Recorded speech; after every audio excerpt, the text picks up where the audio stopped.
താൻ അധികാരത്തിലുണ്ടായിരുന്നപ്പോൾ ബ്ലാക്ക്മെയിൽ ചെയ്ത് സ്വന്തം കാര്യങ്ങൾ നേടിയെടുത്ത റൌഫ് UDF അധികാരത്തിലേറുമെന്ന രാഷ്ട്രീയ സാഹചര്യത്തിലാണ് വീണ്ടും അത്തരം നീക്കം നടത്തുന്നതെന്നും കുഞ്ഞാലിക്കുട്ടി വെളിപ്പെടുത്തി. ഇത് വധിക്കാനുള്ള മോട്ടിവേഷൻ ഉള്ള ഒരാളെ ഉള്ളൂ ഞാൻ നോക്കിയിട്ട് കാണുന്നത്. പിന്നെ കാൾ ഡീറ്റെയിൽസ്, ഫോൺ ഡീറ്റെയിൽസ് ആണല്ലോ പലരും റിവീൽ ചെയ്യുന്നത്. ഇപ്പോൾ അതെന്റെ കയ്യിലെല്ലാ ഡീറ്റെയിൽസും ഉണ്ട്. ഫോൺ ഡീറ്റെയിൽസ് വ്യാജ CD ഉണ്ടാക്കാൻ നോക്കിയപ്പോൾ അതിന്റെ പുറകിൽ ഇയാളാണ് എന്നുള്ളതിനുള്ള സകല തെളിവുണ്ട്. ഒരു മാസം 10-16 കാളും, അതേപോലെ തന്നെ അങ്ങനെയുള്ള ഒരു ദിവസം 10-12 കാളും. പിന്നെ ഈ ഗുണ്ടകളെ ഉപയോഗിച്ചതിനുള്ള തെളിവുകളും ധാരാളമുണ്ട്. തനിക്കെതിരെയുള്ള വധഭീഷണിയും രാജസേരി നിർമ്മാണവും സംബന്ധിച്ച് മലപ്പുറം പോലീസ് അന്വേഷണം ആരംഭിച്ചിട്ടുണ്ട്.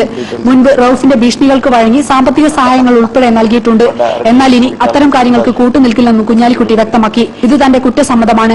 എല്ലാവരും കണ്ടിട്ടില്ലേ അധികാരത്തിന്റെ പിന്നെ എന്താ പറയാ സ്ഥിരാകേന്ദ്രങ്ങളിൽ കണ്ടിട്ടില്ലേ എന്നമാതിരി പുളിച്ചുണ്ടോ എന്ന് ചോദിക്കാൻ എന്താണ്? ആ കുറ്റസമ്മതം ഞാൻ തന്നെ പറയുന്നു, ഏറ്റു പറയുന്നു. അതിനുണ്ടാവില്ല എന്നാ പറഞ്ഞത്. യാതൊരു പ്രത്യക്ഷ പ്രകോപനവുമില്ലാതെയാണ് കുഞ്ഞാലിക്കുട്ടി രാഷ്ട്രീയ കേരളത്തെ ആകാംക്ഷയുടെ മുൾമുനയിൽ നിർത്തി ചില വെളിപ്പെടുത്തലുകൾ നടത്തിയിരിക്കുന്നത്. AP ബൗദ്ധ, മലപ്പുറം, ഇന്ത്യ വിഷൻ.